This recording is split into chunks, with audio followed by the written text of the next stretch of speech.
On the morning of September 15, 1944, in the muddy fields outside Nancy, France, Staff Sergeant Marcus Rodriguez of the 3rd Armored Division watched in disbelief as his Sherman tank accelerated past what should have been its maximum speed, the engine purring with an efficiency he had never heard before. The thick, dark grease coating the transmission components gleamed in the early autumn light, defying every regulation in the United States Army Maintenance Manual. What Rodriguez did not know was that this forbidden mixture, created by a black mechanic from Detroit, whose innovations had been dismissed and banned by military bureaucrats for over 2 years, was about to rewrite the tactical mathematics of armored warfare on the Western Front. Before we dive into this story, make sure to subscribe to the channel and tell me in the comments where you are watching from. It really helps support the channel. This is the extraordinary account of how Samuel Washington Jefferson, a 32-year-old automotive engineer from the Ford River Rouge plant, transformed from a rejected innovator into the unsung architect of American mechanized superiority, proving that genius recognizes no color and that the greatest breakthroughs often come from the most unexpected sources. Samuel Washington Jefferson had been mixing lubricants since he was 14 years old, working summers at his uncle's garage on Detroit's east side, where the smell of motor oil and the rhythmic hammering of bodywork created the soundtrack of his childhood. Born in 1912 to parents who had migrated north during the Great Migration, Samuel grew up in a city where the automotive industry offered both unprecedented opportunity and deeply entrenched barriers for Black Americans. His father, Thomas Jefferson, worked the night shift at the Rouge plant, stamping steel for Model T chassis, while his mother, Marie, took in laundry from the wealthy families in Grosse Pointe. Samuel learned early that excellence was not just expected, but required for survival in a world where the color of his skin determined which doors remained forever closed. By 1935, Samuel had earned his mechanical engineering degree from the Tuskegee Institute, one of only 12 black students in the program. His thesis, titled Optimized Lubrication Systems for High-Stress Mechanical Applications, caught the attention of Professor Raymond Williams, a former Westinghouse engineer who had seen the devastating impact of mechanical failure on industrial production. Williams recognized something exceptional in Samuel's approach to lubrication science, noting in his evaluation that the young man possessed an intuitive understanding of molecular friction that typically took years of industrial experience to develop. When Samuel returned to Detroit in 1936, he found employment at the River Rouge plant, but not in engineering. Despite his degree and recommendations, the Ford Motor Company's personnel department assigned him to the foundry floor, where temperatures routinely exceeded 110 degrees Fahrenheit and the work demanded physical strength rather than intellectual innovation. Samuel accepted the position without complaint, understanding that employment itself was a privilege not afforded to many black men during the Depression years. However, Samuel's true education began after his shifts ended. Working with the maintenance crews who serviced the massive industrial equipment that powered Ford's production lines, he discovered that conventional lubricants failed consistently under extreme conditions. The company purchased thousands of gallons of petroleum-based greases and oils each month, yet machinery breakdowns caused production delays that cost hundreds of thousands of dollars annually. Samuel began experimenting with additives, mixing compounds in his basement workshop using materials he purchased with his foundry wages. His breakthrough came in 1938, when he developed a compound that combined traditional petroleum lubricants with a complex mixture of metallic soaps, synthetic polymers, and what he cryptically called his molecular bridge agents. The mixture appeared darker and thicker than conventional grease, with an almost magnetic adherence to metal surfaces that created a protective barrier lasting far longer than standard lubricants. When Samuel tested his compound on the foundry equipment during his lunch breaks, maintenance downtime decreased by 37% over 6 months. Word of Samuel's innovations spread quietly through Detroit's black automotive community, where mechanics and factory workers began requesting samples of what became known simply as Sam's Mix. By 1940, Samuel was producing nearly 50 gallons per month in his basement, selling containers to independent garages throughout the city. The mixture commanded premium prices because it delivered unprecedented results. with engines running smoother and lasting longer than those maintained with conventional products. The global conflict that erupted in Europe initially seemed distant from Detroit's assembly lines, but by 1941, the automotive industry was rapidly converting to military production. Ford's River Rouge complex began manufacturing aircraft engines, tank transmissions, and armored vehicle components for the growing American military establishment. Samuel found himself transferred to the transmission division, where his mechanical expertise finally received official recognition. However, his innovations remained confined to the factory floor, as military specifications required the exclusive use of approved lubricants from established petroleum companies. Lieutenant Colonel James Macready of the Army's Ordnance Department arrived at the River Rouge plant in March of 1942, tasked with evaluating production efficiency for the new M4 Sherman tank transmission systems. Macready, a West Point graduate and career officer, possessed extensive experience with mechanized warfare from his service as a military observer during the early stages of the European conflict. He understood that American armor would face technically sophisticated opposition, particularly the advanced tank designs emerging from German engineering programs. During his inspection tour, Macready encountered Samuel working on a transmission assembly that had been experiencing persistent lubrication failures. The standard military specification grease broke down under the extreme pressures generated by the Sherman's final drive, requiring frequent maintenance and reducing operational reliability. Samuel mentioned to Macready that he had developed experimental compounds that might address these issues, but regulations prohibited their use in military equipment. Macready's engineering background made him immediately interested in Samuel's claims.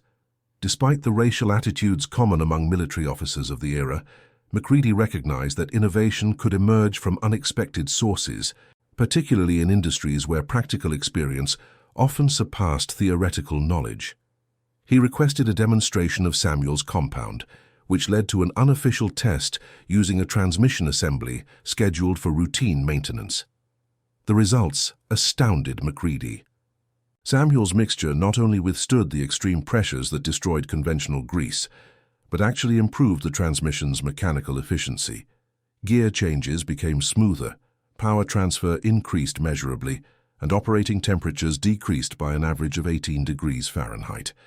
Macready immediately understood the strategic implications of these improvements for American armored operations, particularly given intelligence reports about the superior performance of German tank designs. However, when Macready submitted his report recommending field trials of Samuel's compound, the Army's procurement bureaucracy responded with institutional resistance that reflected both the conservatism of military logistics and the racial prejudices of the era.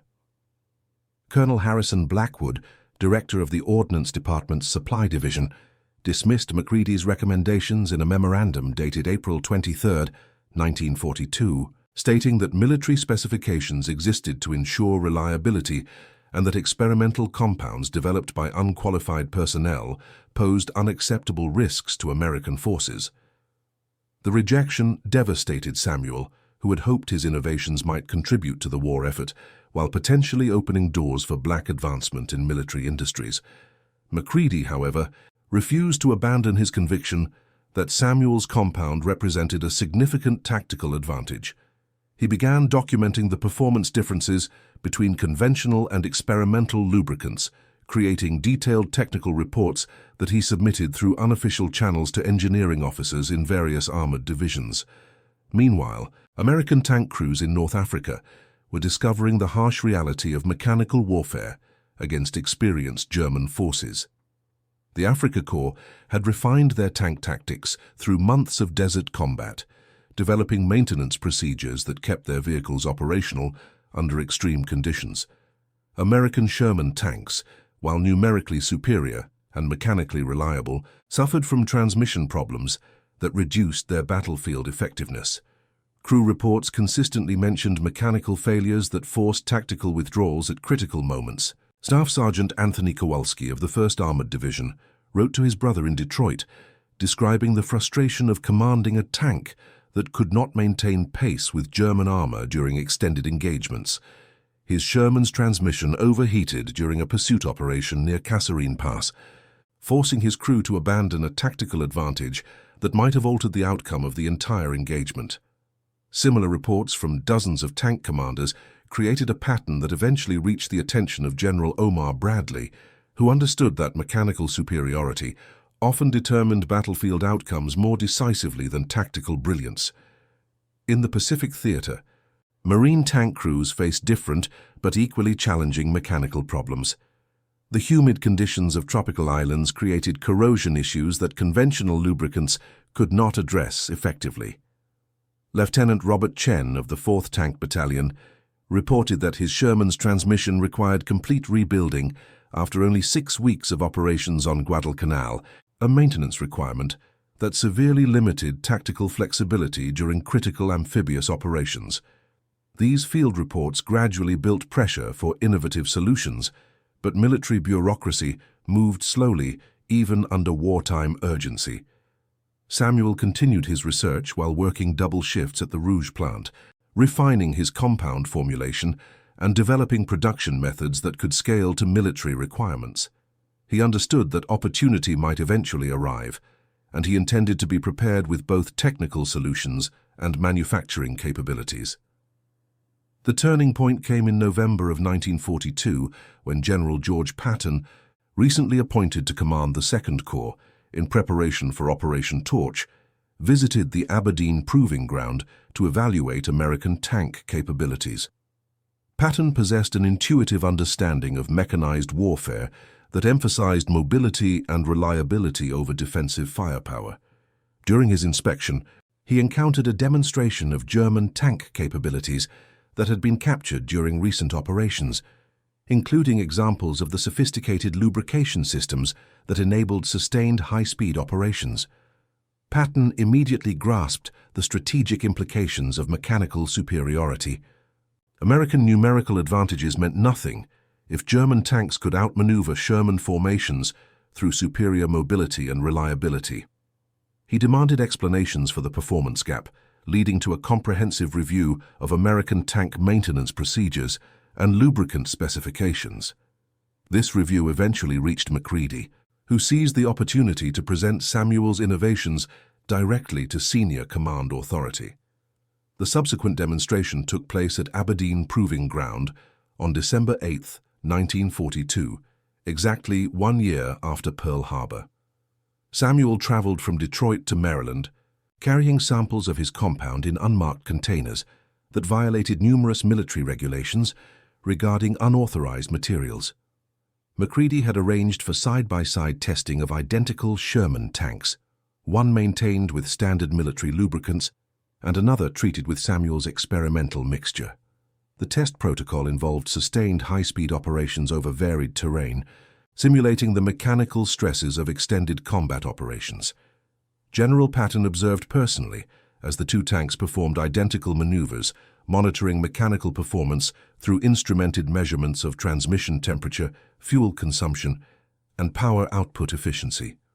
The results exceeded even Macready's optimistic expectations. The Sherman treated with Samuel's compound demonstrated 23% improved fuel efficiency, 15% higher top speed, and operating temperatures that remained stable throughout the test period. Most significantly, the transmission exhibited no signs of mechanical stress even after 6 hours of continuous operation that would have required maintenance stops for conventionally lubricated equipment. Patton recognized immediately that these performance improvements could provide decisive tactical advantages in the mobile warfare he intended to conduct. However, the path from successful demonstration to battlefield implementation remained complicated by institutional resistance and procurement regulations.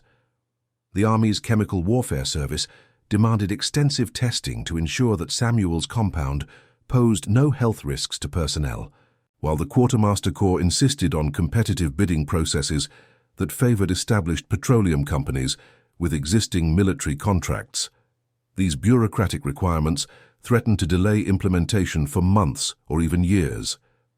Patton, characteristically impatient with bureaucratic obstacles, authorized limited field trials under emergency procurement authority. He personally signed orders directing the production of sufficient quantities of Samuel's compound to treat one tank battalion, with deployment scheduled for the upcoming North African operations. This decision represented both a significant professional risk for Patton and an unprecedented opportunity for Samuel to prove his innovations under actual combat conditions.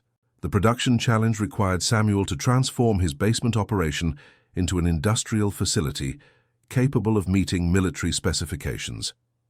Working with chemical engineers from the University of Michigan, he developed standardized mixing procedures and quality control protocols that could produce consistent results at large scale.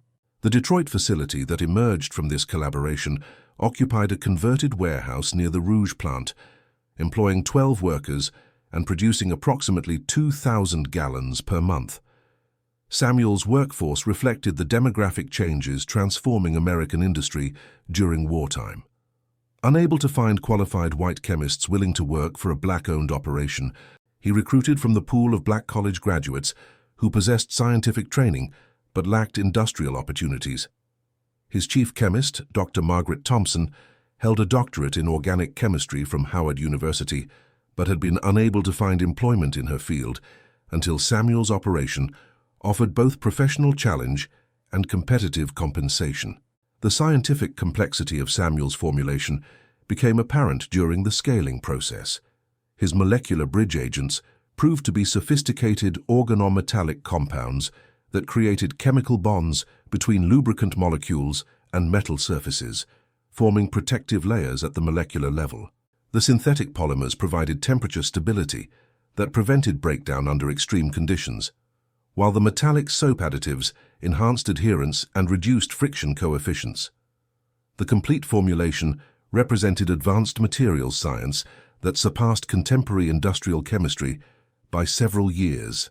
Production quality control required analytical equipment that cost more than Samuel's annual salary from Ford, leading to financial arrangements with Detroit banks that reflected the complex racial dynamics of wartime finance.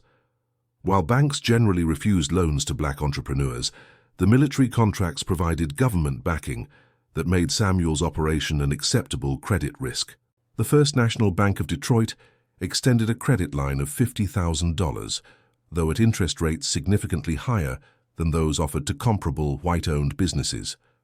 Meanwhile, the 1st Battalion, equipped with Samuel's compound, deployed to North Africa in January of 1943 as part of Operation Torch. The 2nd Battalion, 13th Armored Regiment, under the command of Lieutenant Colonel David Morrison, included 28 Sherman tanks treated with the experimental lubricant. Morrison, a career armor officer with extensive experience in mechanized warfare, understood that the upcoming operations would test American tank capabilities against veteran German forces under harsh desert conditions. The battalion's first major engagement occurred during the Battle of Sidi Bouzid in February of 1943, when German forces launched a coordinated attack designed to test American resolve and tactical capabilities. Morrison's tanks faced elements of the 21st Panzer Division, including several of the new Mark IV tanks that had proven highly effective against British armor during previous desert campaigns. The engagement would provide the first real-world comparison between conventional and enhanced Sherman performance under combat conditions. Staff Sergeant Marcus Rodriguez commanded one of the experimentally lubricated Shermans during the engagement, leading a tank section responsible for providing covering fire during an American tactical withdrawal. As German armor advanced across the desert terrain, Rodriguez discovered that his tank could maintain higher speeds for longer periods than the conventionally maintained Shermans in adjacent sections. When other tanks began experiencing transmission overheating that forced reduced speeds, Rodriguez's section continued operating at full tactical capability. The mechanical advantages translated directly into tactical effectiveness.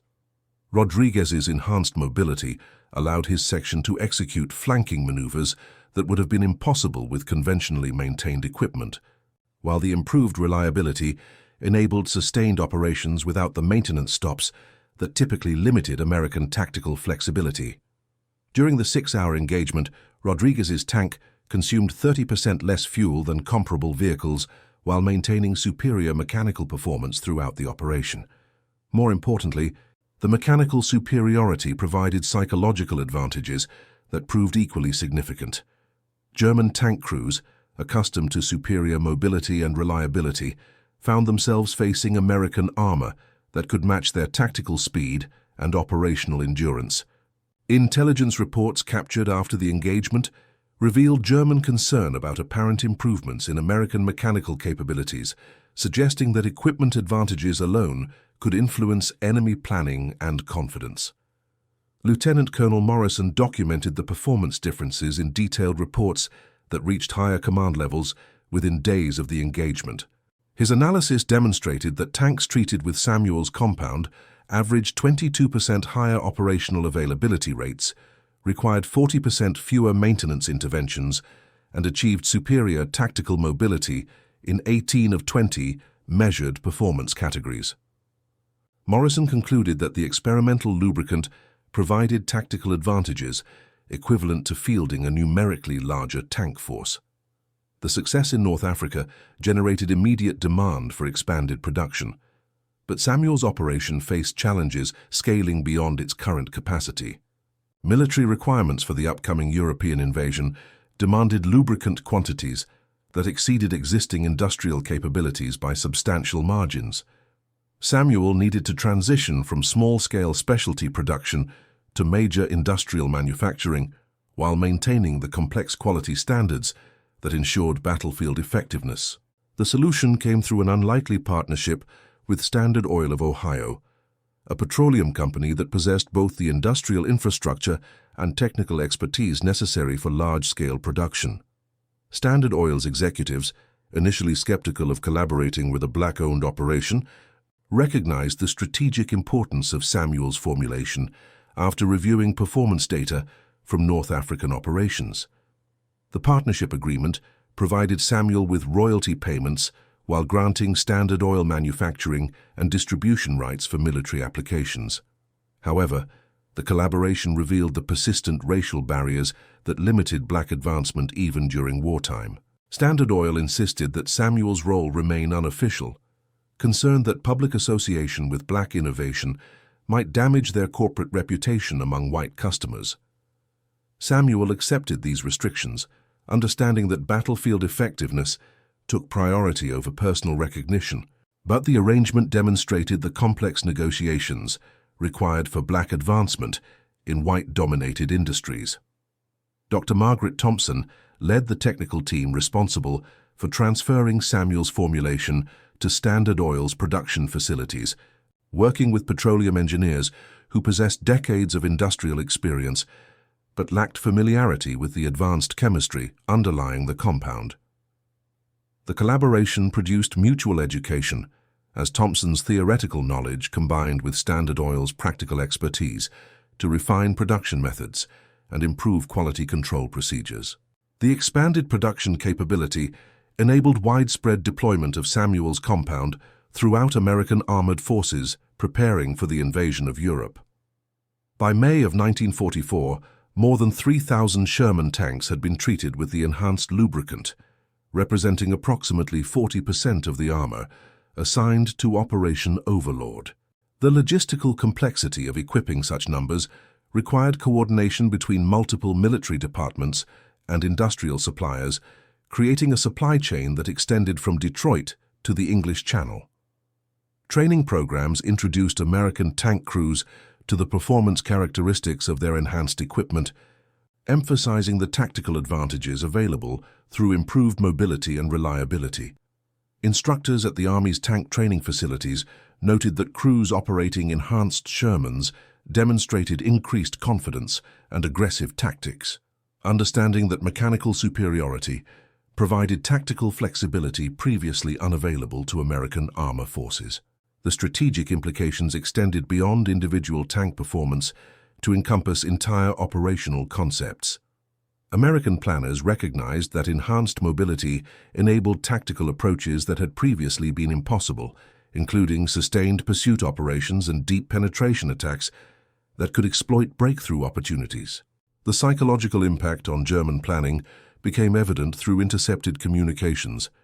indicating concern about American mechanical improvements and their potential influence on operational outcomes. Samuel's personal satisfaction came not from financial success or public recognition, but from reports filtering back from European battlefields describing the performance of his enhanced Shermans. Letters from tank crew members reached him through unofficial channels, describing mechanical reliability that enabled tactical successes and potentially saved American lives. For Samuel, validation came through practical results rather than official acknowledgement of his contributions. The first major test of enhanced Sherman capabilities in European operations occurred during the breakout from the Normandy beachhead in July of 1944. Operation Cobra required sustained high-speed advances through French countryside, placing enormous mechanical stresses on tank transmissions and drive systems. Enhanced Shermans demonstrated clear superiority during these operations, maintaining tactical speed and reliability that enabled the rapid exploitation of breakthrough opportunities. Brigadier General Maurice Rose, commanding the 3rd Armored Division, reported that his enhanced Sherman battalions achieved operational objectives 48 hours ahead of projected timelines, largely due to mechanical reliability that eliminated the maintenance delays typically associated with sustained armored operations.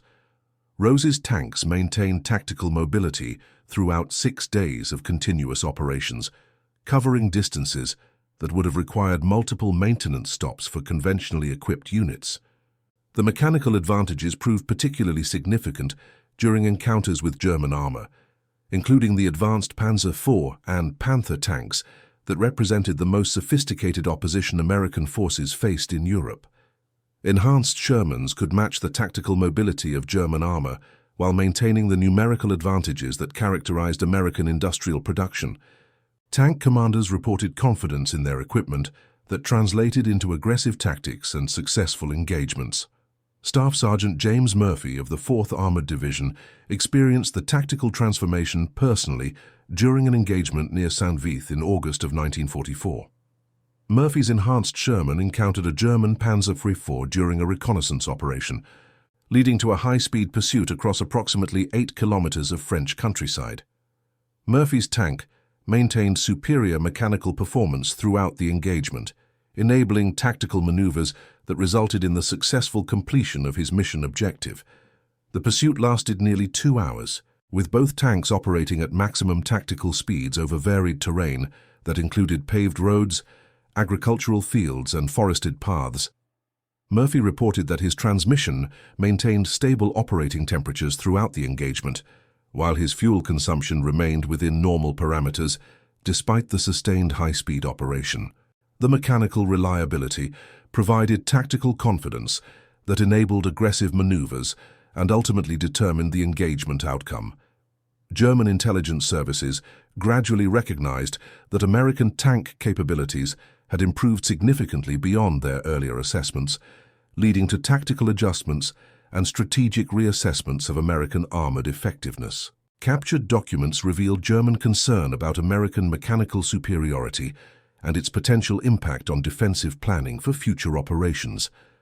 The psychological effect of superior equipment influenced German tactical decisions and contributed to the deteriorating confidence of their armored forces. However, the most significant validation of Samuel's innovations occurred during the Battle of the Bulge in December of 1944, when German forces launched their final major offensive on the Western Front. The bitter cold of the Ardennes winter created extreme operating conditions that tested mechanical equipment beyond normal design parameters. Enhanced Shermans demonstrated clear superiority under these conditions, maintaining operational capability when conventional lubricants failed due to temperature extremes. Lieutenant Colonel Robert Sink of the 506 Parachute Infantry Regiment, temporarily attached to an armored unit for tactical support, observed enhanced Sherman performance during the defense of Bastogne. Sink reported that tanks treated with Samuel's compound continued operating effectively at temperatures that immobilized conventionally maintained equipment, providing crucial fire support during critical phases of the defensive operation.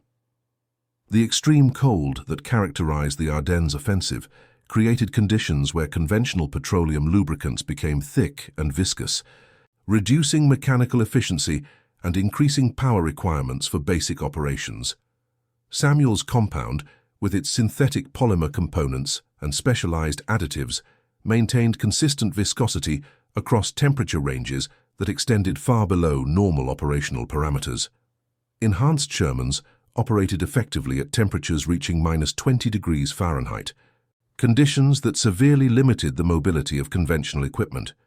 Tank crews operating enhanced equipment reported that their mechanical advantages provided tactical flexibility that proved decisive during several engagements with German armor. The ability to maintain mobility and firepower under extreme conditions enabled American forces to execute counterattacks and defensive maneuvers that would have been impossible with conventional equipment. The mechanical superiority translated directly into battlefield effectiveness and contributed to the ultimate failure of the German offensive. Samuel followed these developments through military reports and unofficial communications from tank crews who had requested additional supplies of his compound for field maintenance. The feedback confirmed that his innovations were performing exactly as designed under the most challenging conditions American armor would face in the European theater. The validation provided personal satisfaction that extended far beyond financial success or professional recognition. The industrial success of Samuel's operation also created opportunities for other black professionals and entrepreneurs, demonstrating that technical innovation could provide pathways to advancement despite institutional barriers. Dr. Margaret Thompson parlayed her experience with advanced chemistry into a position with DuPont Chemical Company after the war, becoming one of the first black research scientists employed by a major American corporation. Several other employees from Samuel's operation found positions in automotive and chemical industries that had previously excluded black professionals. The broader implications of Samuel's success extended beyond individual advancement to encompass changes in military procurement and industrial policy.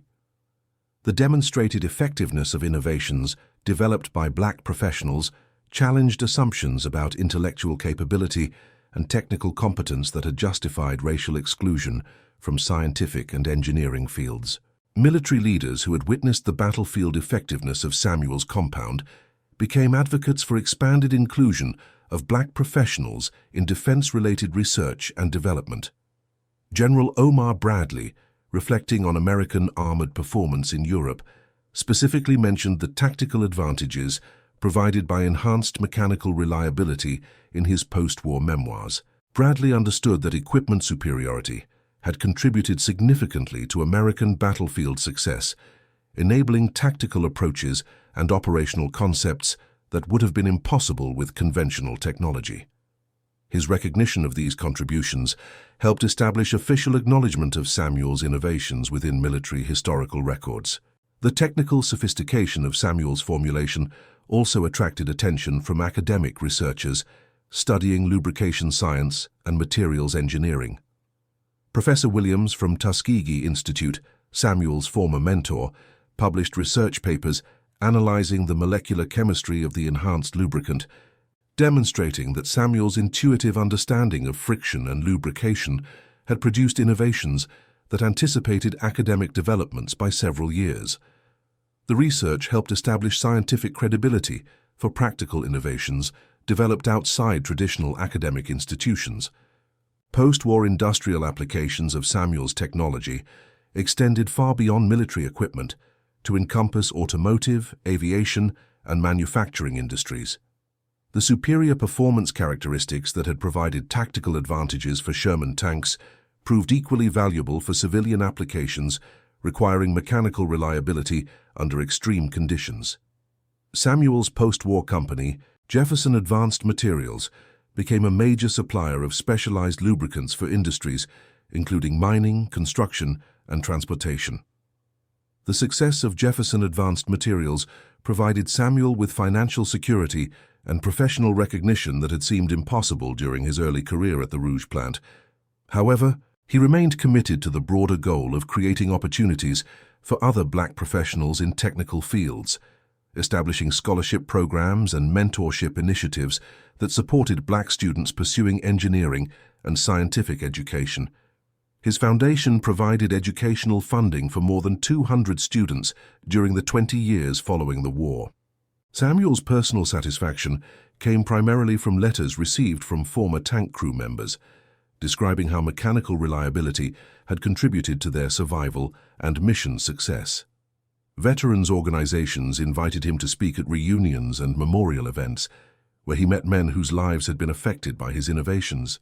These personal connections provided validation that extended far beyond professional achievement or financial success. The technological legacy of Samuel's innovations influenced automotive engineering throughout the post-war period, as civilian applications of his advanced lubrication technology improved vehicle reliability and performance for millions of American drivers. The synthetic polymers and organometallic compounds that had enabled Sherman tank superiority became standard components of modern automotive lubricants, contributing to the increased reliability and longevity that characterized American automotive products during the 1950s and 1960s. Industrial historians studying wartime innovation patterns identified Samuel's story as representative of broader themes regarding the relationship between practical experience and theoretical knowledge in technological development. His success demonstrated that innovation could emerge from unexpected sources when practical expertise combined with scientific understanding and industrial opportunity. Academic institutions began incorporating case studies of Samuel's work into engineering curricula as examples of successful technology transfer from laboratory to battlefield application. The racial dimensions of Samuel's story also provided important lessons about the costs of discrimination and the benefits of inclusion in scientific and technical fields. Military analysts calculated that earlier adoption of his innovations might have reduced American tank losses by 20 to 30% during European operations, potentially saving hundreds of lives and millions of dollars in equipment costs. The analysis demonstrated that racial exclusion imposed tangible costs on national security and industrial effectiveness. Samuel's relationship with Standard Oil evolved into a permanent partnership that continued throughout the post-war period, as civilian applications of his technology generated substantial revenue for both parties. The collaboration provided a model for successful partnerships between black innovators and major corporations, demonstrating that mutual benefit could overcome racial prejudice when economic incentives aligned with social progress. Standard Oil eventually provided full public credit for Samuel's contributions, acknowledging his role in developing the enhanced lubricant technology. The international implications of American mechanical superiority extended beyond battlefield outcomes to encompass post-war industrial development and technological leadership. European engineers studied Samuel's formulation as an example of American innovation in materials science, contributing to the technological prestige that supported American influence during the early Cold War period. The superior performance of American equipment helped establish credibility for broader claims about American industrial and scientific capabilities. Samuel's innovations also influenced military procurement policies and research priorities during the post-war period, as defense officials recognized the strategic importance of advanced materials science for future military applications. The success of his enhanced lubricant contributed to increased funding for research into synthetic materials and molecular engineering, fields that became crucial for aerospace and nuclear technology development during the following decades. The personal cost of Samuel's success included the stress of maintaining production quality under wartime pressure and the isolation of being one of the few black entrepreneurs in defense-related industries.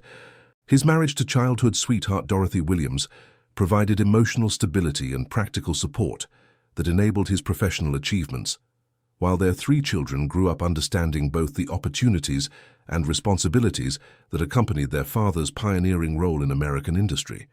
Dorothy Jefferson's contributions to her husband's success included managing the business operations and personnel administration that enabled Samuel to focus on technical development and production supervision.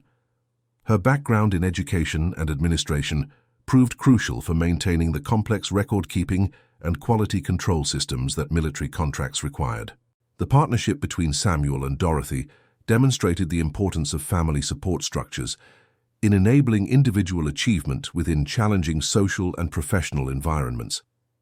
The educational impact of Samuel's story extended throughout American schools and communities, as veterans returned home with accounts of superior tank performance and mechanical reliability.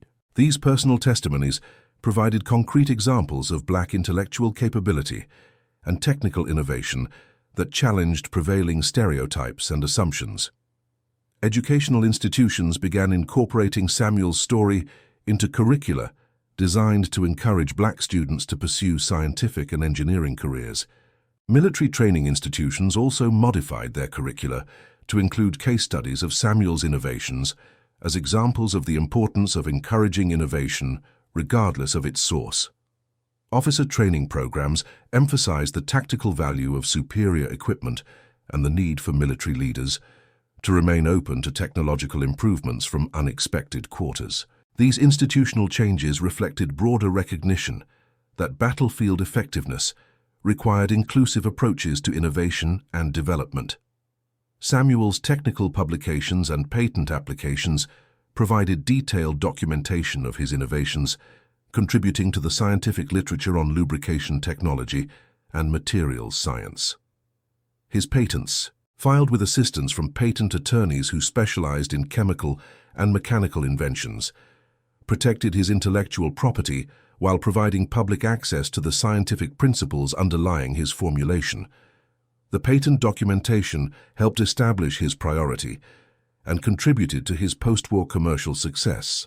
The international licensing of Samuel's technology provided revenue streams that supported expanded research and development activities throughout the post-war period. European and Asian manufacturers obtained rights to produce enhanced lubricants for civilian applications, creating global markets for technology originally developed to solve American military problems. The international success of Samuel's innovations demonstrated the commercial potential of advanced materials science and encouraged additional investment in research and development activities. Academic recognition of Samuel's contributions included honorary degrees from several universities and election to professional societies that had previously excluded Black members. The Tuskegee Institute established the Samuel W. Jefferson Chair in Materials Science, providing permanent institutional recognition of his contributions to engineering education and research. These honors reflected growing acknowledgement of Black intellectual achievement and professional capability within academic and professional communities. The broader social impact of Samuel's success included inspiration for a generation of Black students who saw technical and scientific careers as realistic possibilities rather than impossible dreams. His visibility in professional publications and public recognition ceremonies provided role models and demonstrated pathways to advancement within fields that had previously seemed closed to Black participation. Educational and career counseling programs began actively recruiting Black students for engineering and scientific programs. Samuel's philanthropic activities included support for civil rights organizations and educational institutions that promoted Black advancement in scientific and technical fields.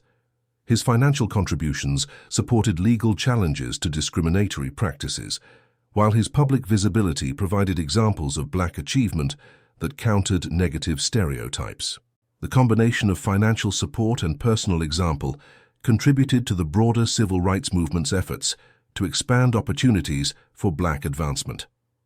The industrial legacy of Samuel's innovations extended throughout American manufacturing as companies recognized the competitive advantages available through advanced materials, science, and lubrication technology. Automotive, aerospace, and industrial equipment manufacturers invested heavily in research programs designed to develop improved lubricants and synthetic materials.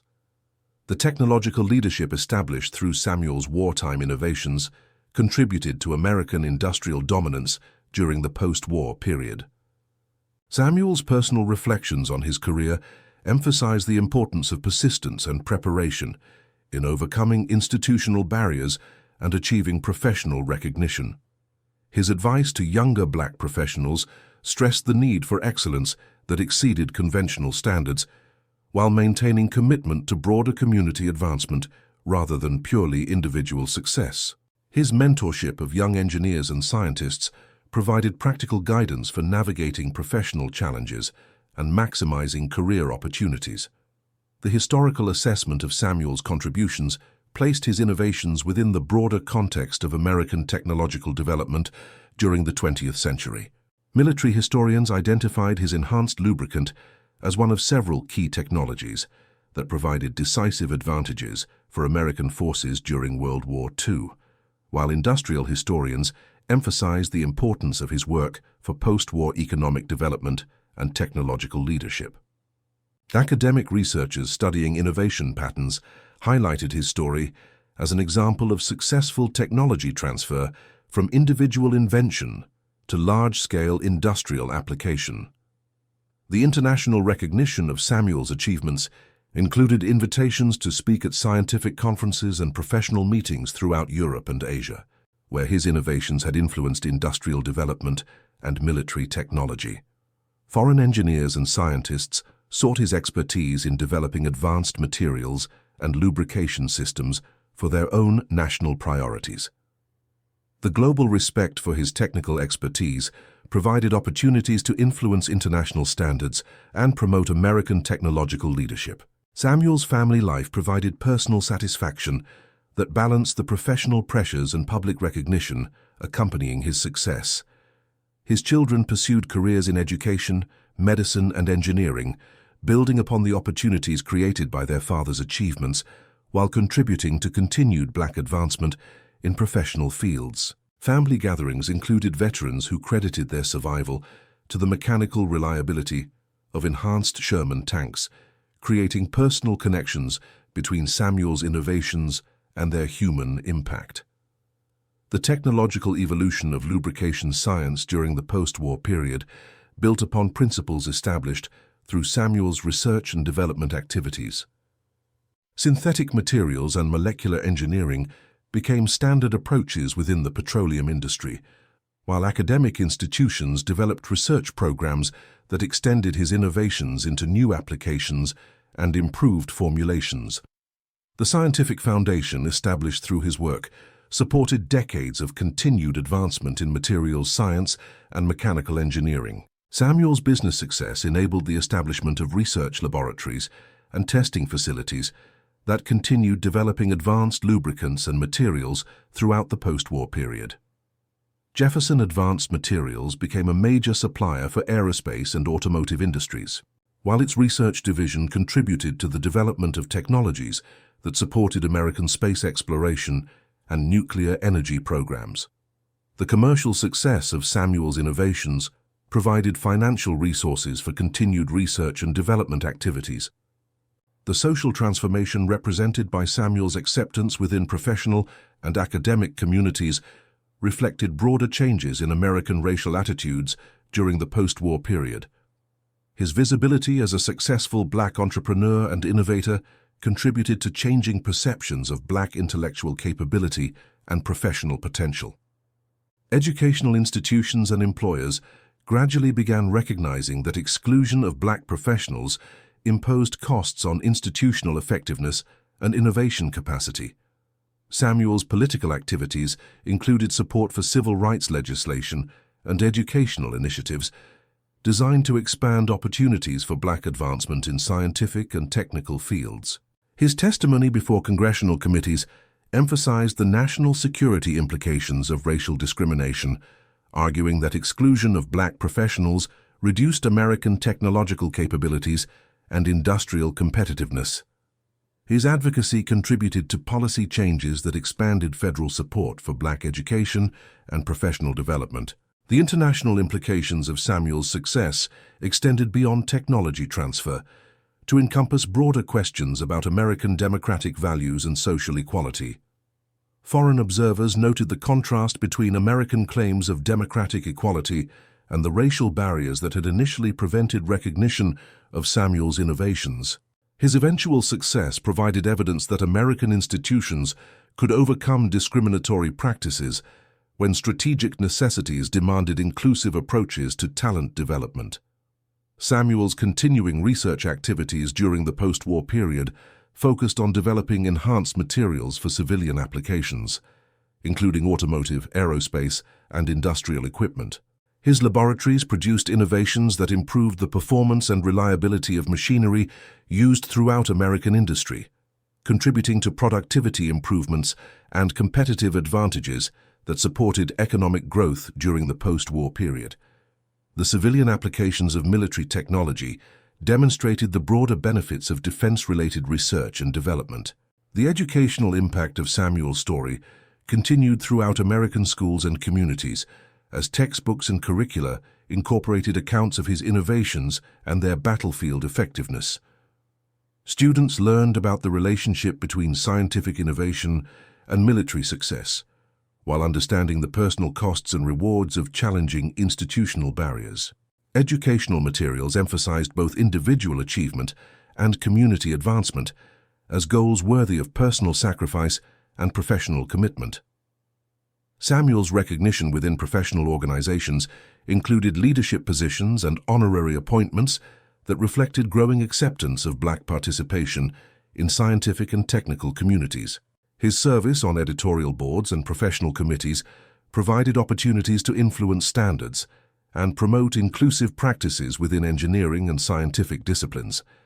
The institutional recognition demonstrated progress toward racial equality, while acknowledging the continued need for active efforts to overcome discriminatory practices. The historical documentation of Samuel's contributions provided future researchers with detailed records of innovation processes and technology transfer mechanisms that had practical importance beyond their immediate applications.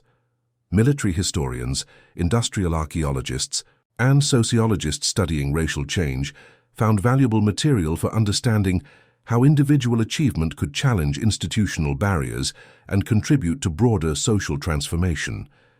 Academic institutions developed archives and research collections that preserved documentation of Samuel's work and its broader significance.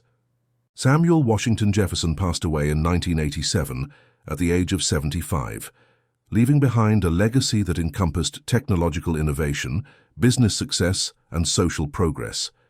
His funeral attracted hundreds of mourners, including former tank crew members, fellow engineers, and civil rights leaders who recognized his contributions to American victory in World War II and continued advancement of racial equality. The memorial services emphasized both his technical achievements and his commitment to creating opportunities for other Black professionals in scientific and engineering fields. The posthumous recognition of Samuel's contributions included the establishment of scholarships, research centers, and educational programs that honored his memory while continuing his commitment to Black advancement in technical fields. The National Academy of Engineering elected him posthumously to membership, acknowledging that his innovations had met the criteria for recognition, despite the racial barriers that had prevented earlier acknowledgement. Academic institutions throughout the United States established research chairs and degree programs that carried his name and perpetuated his commitment to excellence and inclusion. The technological heritage of Samuel's innovations continued influencing automotive and industrial development into the 21st century, as modern synthetic lubricants incorporated principles he had established during the 1940s.